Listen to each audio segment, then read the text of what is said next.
فمن شہد منکم الشہر فلیصم، اب یہ رمضان کے روزے کی فرضیت کا حکم آیا ہے۔ رمضان کا مہینہ وہ ہے جس میں قرآن نازل کیا گیا، اس کے بارے میں جیسا کہ میں نے عرض کیا پھر بعد میں عرض کروں گا، لیکن جو شخص بھی تم میں سے موجود ہو اس مہینے میں، اپنے گھر میں موجود ہے، اپنے شہر میں موجود ہے، سفر پر نہیں ہے، یا یہ ہے کہ جو شخص بھی اس مہینے کو پائے، اس کی زندگی میں یہ مہینہ آ جائے، یہ برکتوں کا ایک موقع اسے مزید حاصل ہو جائے، فلیصم، یہ امر کا صیغہ ہے، یہ وجوب ہے مطلقاً۔ اب اس میں جو دو رعایتیں پہلے دی گئی تھی ان میں سے ایک کو برقرار رکھا، ومن کان مریضا او علی سفر فعدۃ من ایام اخر، یہی وہ الفاظ ہیں جن کی بنا پر میرا گمان اس وقت بھی یہ تھا کہ یہ دو بیک وقت نازل نہیں ہو سکتی آیات، یہ جو تکرار ہے بے معنی تکرار ہو جائے گی پھر اگر ایک ہی وقت میں نازل ہو رہی ہو، اور قرآن مجید کی فصاحت اور بلاغت سے یہ چیز بعید ہے کہ وہاں پر اس طرح کی تکرار بلا سبب ہو رہی ہو۔ قرآن میں اور بہت سی آیات ہیں جن میں کہ آپ کو معلوم ہے کہ پورا رکوع ہے سورہ مزمل کا، جس میں قیام اللیل کا حکم ہے، پھر اسی کے آخر میں وہ آیت شامل کر دی گئی ہے جو کم سے کم 1 سال بعد نازل ہوئی ہے، جس میں کہ رات کے قیام کا وجوب ختم کر دیا گیا، اور صرف یہ کہ جتنا بھی تم سے ممکن ہو سکا کرو، ضروری نہیں ہے کہ تہائی شب ہو، آدھی ہو، 2/3 ہو، جتنا بھی ممکن ہو قرآن پڑھا کرو رات کو، گویا کہ وہ فرضیت جو تھی قیام اللیل کی وہ ختم ہو گئی۔ اس حوالے سے وہ جو ناسخ ہے، منسوخ کرنے والی آیت بھی اس کے ساتھ ہی رکھ دی گئی تاکہ وہ جو اصل حکم تھا وہ بھی برقرار سامنے رہے، اور جس نے آ کر اسے منسوخ کیا وہ بھی برقرار رہے اور سامنے رہے۔ اسی طرح یہاں پر بھی یہ حکم آیا، کتنے عرصے کے بعد آیا یہ مجھے معلوم نہیں، لیکن یہ کچھ عرصے کے بعد آیا ہے کہ رمضان کا مہینہ وہ ہے کہ جس میں قرآن نازل کیا گیا ہے۔ اب جو شخص بھی اس مہینے کو پائے اس پر لازم ہے کہ اس کے روزے رکھے۔ ہاں، من کان مریضا او علی سفر، جو شخص ہو مریض، بیمار ہو یا سفر پر ہو، فعدۃ من ایام اخر، تو وہ تعداد پوری کر لے دوسرے دنوں میں۔ یرید اللہ بکم الیسر ولا یرید بکم العسر، اللہ تمہارے ساتھ آسانی چاہتا ہے، سختی نہیں چاہتا۔ یہ اصل میں کیوں کہا ہے اس کی وجہ سمجھ لیجئے، آج بھی آپ کو اپنے ہاں ایسے لوگ مل جائیں گے جن کا تقویٰ کا تصور اتنا غلط ہو گیا ہے کہ 104 درجے کا بخار ہے، روزہ چھوڑنے کو تیار نہیں۔ بھلے آدمیوں، اللہ نے تمہیں ایک رخصت دی ہوئی ہے تو خام خواہ اپنے اوپر یہ شدت کیوں لے رہے؟ لیکن لیتے ہیں، روزہ چھوڑنے کو تیار، روزہ قضا نہیں کروں گا، سفر پر جا رہے ہیں اور روزہ قضا کرنے کو تیار نہیں۔ ایک موقع پر ایک غزوے کے دوران ایسا ہوا کہ کچھ لوگوں نے روزہ رکھا ہوا تھا، لیکن وہ اتنے یوں سمجھیے مزمحل ہو گئے کہ جب پڑاؤ پر پہنچے تو جن کا روزہ نہیں تھا انہوں نے تو بڑی چاق و چوبند طریقے سے خیمے نصب کیے، سارا بندوبست کیا، اور یہ جا کر بے سدھ ہو کر بے ہوش ہو کر گر پڑے۔ تو حضور نے فرمایا ان کو دیکھ کر، لیس من البر الصیام فی السفر، سفر میں روزہ رکھنا یہ کوئی نیکی کا کام نہیں ہے،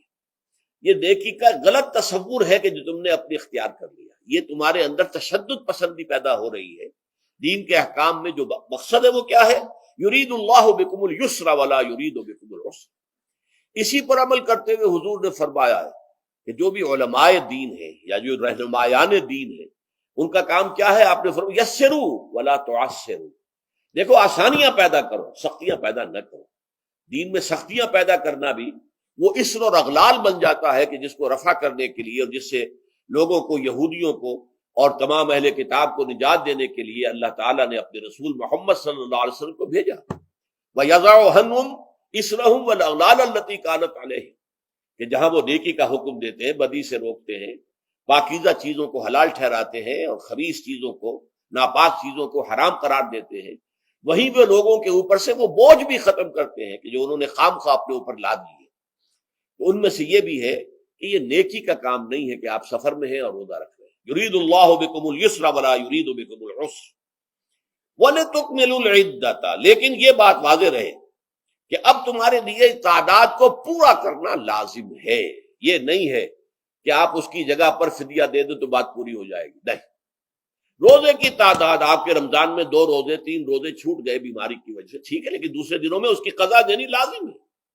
وہ روزے رکھنے جو ہے آپ پر لازم ہے، ان کا کوئی بدل جو ہے وہ فدیہ نہیں ہو سکتا۔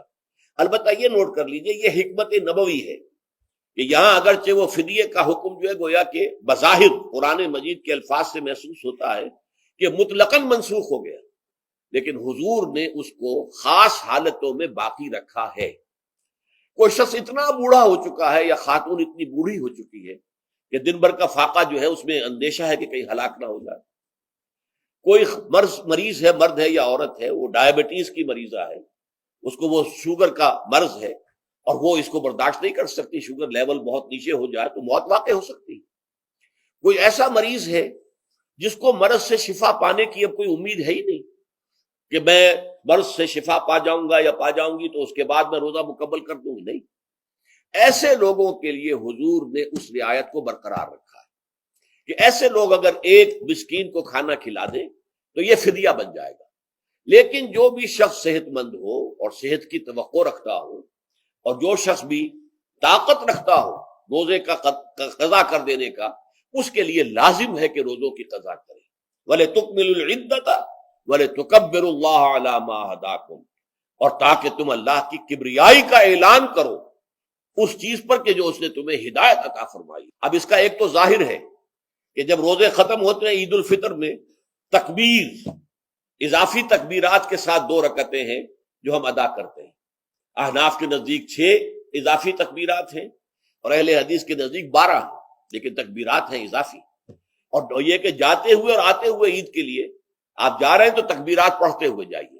واپس آ رہے ہیں تکبیر پڑھتے ہوئے آئیے، اور یہ بھی کہ جاتے ہوئے راستہ کوئی اور، آتے ہوئے راستہ کوئی اور